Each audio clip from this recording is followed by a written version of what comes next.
Thank you for tuning in to another episode or preview, Forgotten Gear Restorations. We're going to be duking it out with an old Fender Hotrod Deluxe. Jack, this one's yours. Nice meeting you today. Tomorrow morning, we're going to be getting down and dirty with this old lady. She's actually in pristine condition. There's something that's so cool about getting inside of one of these old meat and potato Fender amps. You guys take care. All right, Jack, you're getting some intermittent issues. Now, I'm gonna close that door. Let's power her on, man. I just couldn't help myself. Let's power her on and see what she's gonna do. Now, this is a 2002, and it is absolutely dead mint. It's mint. The foot switch and the foot switch cable is still shrink wrapped into the bottom of the chassis. You can see that there. Jack, you are my kind of people, dude. I love it. All right, so one thing I definitely want to do is I want to take a peek at the bottom of these gray Illinois caps there. And I want to find out if they're leaking. If these are not leaking, then I'm just going to be completely flabbergasted. Completely. And if you guys out there are going to buy something from Hacko, they give you a little gift. You got to get the pin. You got to get this little pin. And why do I say that? Because of this. It's so handy. Come on. So let's take a peek under there. And all right, so your main filter cap here is not leaking. This guy's not leaking. This guy's not leaking. This guy, I can't tell if that is the RTV that they were so generous with.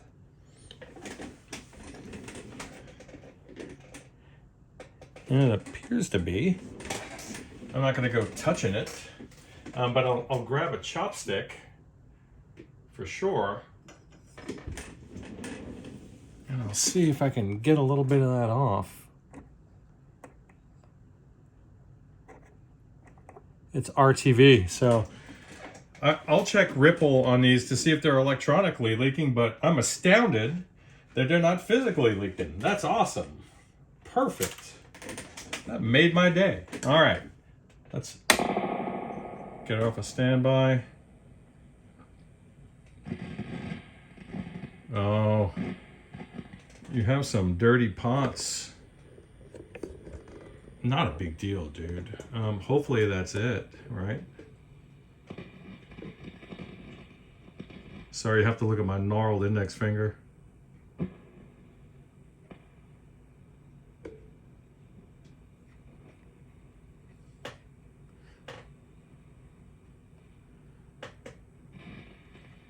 So you have some noise there in the volume pot. Let me get the signal generator set up. You know I got to do that. If you guys know, then you know. But I'm gonna be checking out the Verb. All right. And then we're gonna want to see what the signal looks like. Because we do.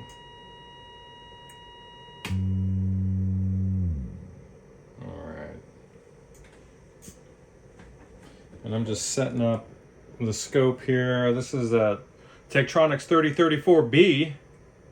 Beautiful scope. Pardon me. Say wrinkle. All right.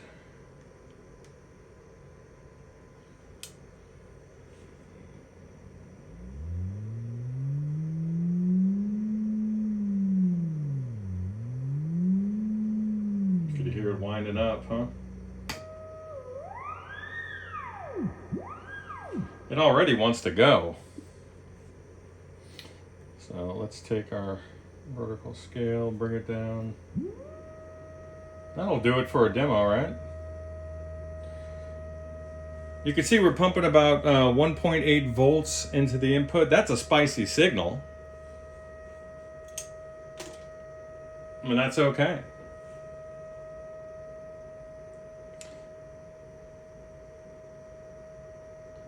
Your typical guitar signal is probably around, I don't know, up to 100 millivolts or so.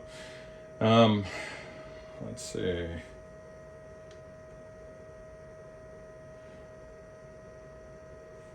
All right, there we go. So the purpose of this is just basically for me to have fun. Let's just be honest. But you hear that?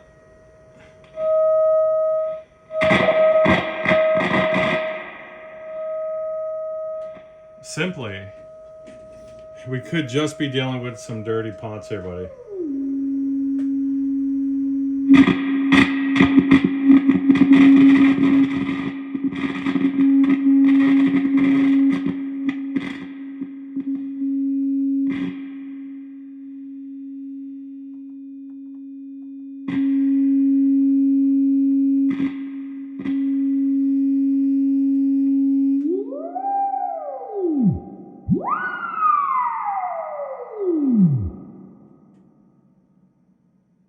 Otherwise, sounding pretty good. Very low level of background hum. Wow.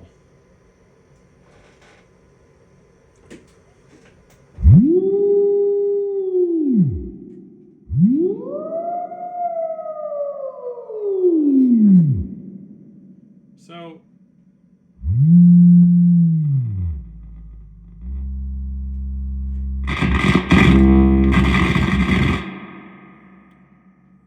I think that's all we're dealing with, to be honest with you. Just a quick cursory inspection. Now bear in mind that I haven't put a single meter or tool up to it yet, but I'm just astounded.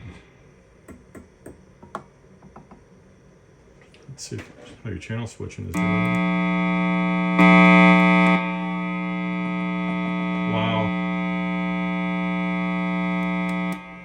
Even your tubes are not microphonic, and these are the original tubes that shipped with this amp.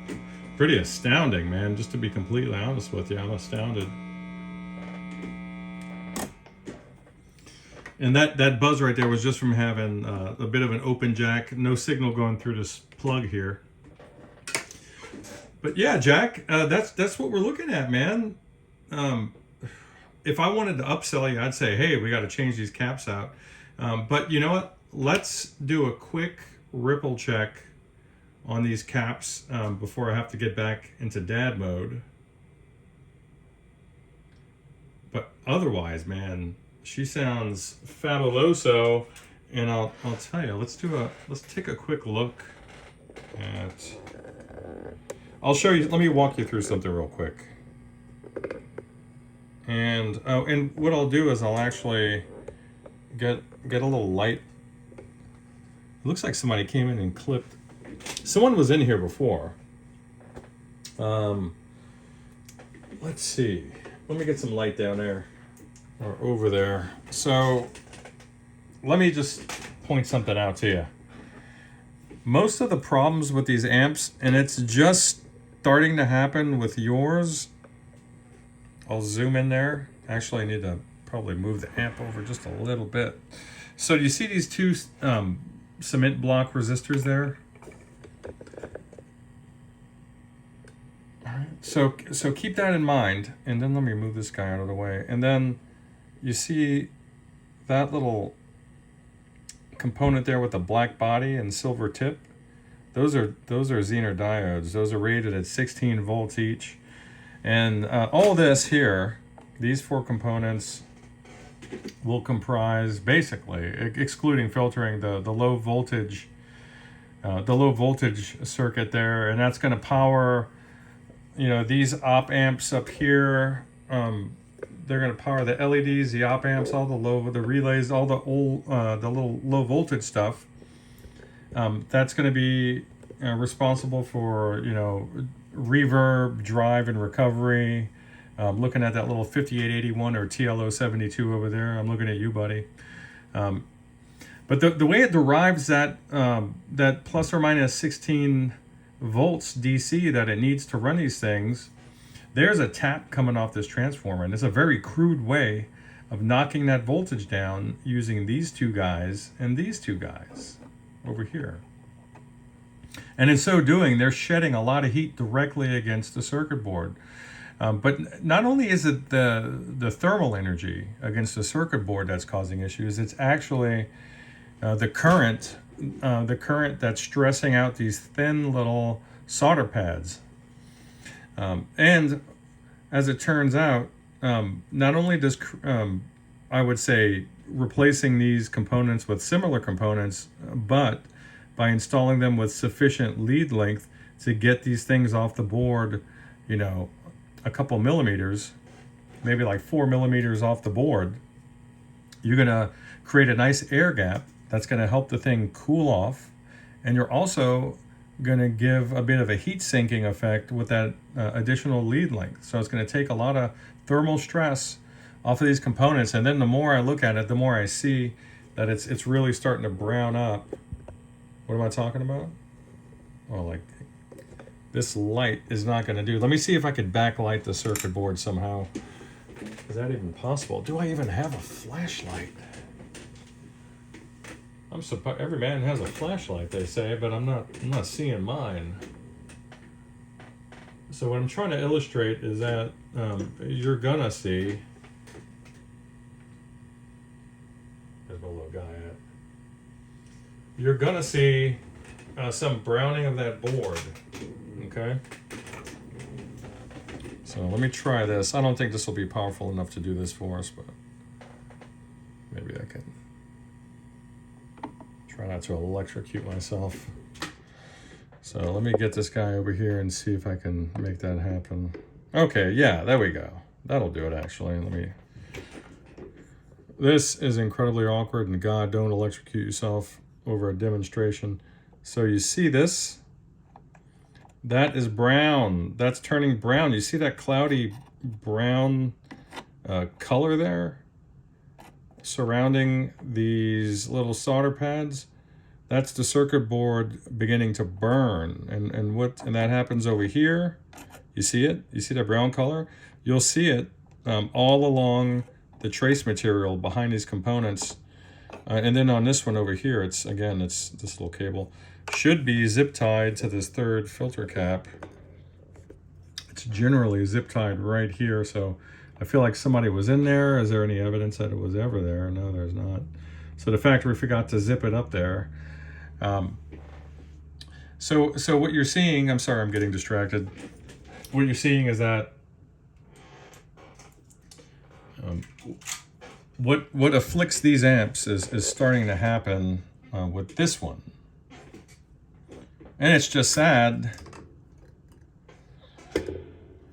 How much life does she have, Doc? You might be asking. Well, I mean, I don't know. It's anybody's guess. But obviously, it's not having an issue now. But it will. And I'm not trying to upcharge you or anything. I'm just saying, hey, this is coming down the pike. It's coming, dude. And this is the Achilles heel of this family of amps. Besides those gray Illinois caps there. But that's it. It's really hard to backlight this thing, so you have to forgive me. And I'll come back in the morning when the sunlight's more generous. But all that to say, keep an eye on it. It's going to happen. What's going to happen is it's going to continue to char on the back of the board. The adhesive that's holding that copper trace material on will vaporize, and it'll start peeling up. I mean, what it's also going to do is it's also going to cook those solder joints, and it'll contaminate those solder joints as the adhesive mixes in with the solder. and it'll turn into a crumbly black texture, and you won't be able to solder to that pad anymore. You're going to have to have somebody install jumpers behind this board. So, and then another area of concern is, you see that little pink guy right there, or salmon? Same thing happens with that guy, and you can see some browning there as well. You see that R97 designation there? Look right next to the chopstick there at those pads. And this is the one that's the most difficult to fix because those traces are super thin. This is actually a dropping resistor for the foot switch circuit. So that's basically it. Your tubes are in good health, man. I'll have to check to make sure your hardware is tightened up. It's a beautiful amp, dude. And don't sweat or freak out about what I've told you. It's common to every single Hot Rod family amp. Oh, and then there's another thing. But wait, there's more. The plate load resistor is for the phase inverter. If your amp ever goes dead silent on you, it's because one of these guys has opened up on you. You'll know when this guy's about cooked when you start having issues with reverb and channel switching. You'll start seeing the thing switch channels on its own, or it just won't switch at all, or your reverb will fail. It's because all the stuff that's being driven or powered or energized by that plus or minus 16 volt circuit is going bye-bye. It's no longer getting fed. So that's about it. And yeah, otherwise a beautiful amp. And again, this is not a doomsday scenario. This is just me telling you what's coming around the pike on this amp. And then a remedy for that would be for me to remove these circuit boards, which is a little bit of labor. It's not the worst thing in the world. But remove these two guys, basically gut the chassis, and then if you want to bulletproof it, then I will install upgraded components in these areas here, over here by that foot switch dropping resistor that I was referring to over here. And then on this board right here, we'll preemptively replace the phase inverter coupling caps and the plate load resistors with actual high quality resistors that are just gonna brush off whatever kind of stress this amp is throwing at them. So, but the major expense of replacing tubes is not upon you. What can you do right now? We can clean these pots, jacks, and switches out, and probably call it a day, my friend. And if you want to tackle that larger job that's coming up later on, you can push it off, especially if you're not playing it much and it doesn't look like you have been. So that's it. Oh damn it. One more point as I part ways with you. They make a device. They make a device that fits, that spans the preamp out and power amp in jacks, which is to say your effects loop jacks up top there. And it's basically a potentiometer with two jacks. It creates a master volume situation for you, an overall master volume that will allow you to have more control over the output volume, which is a nice thing to have in this amp, because at one, you're already having the cops called on you. But man, what a glorious sound. So you have a good night, man. Bye-bye.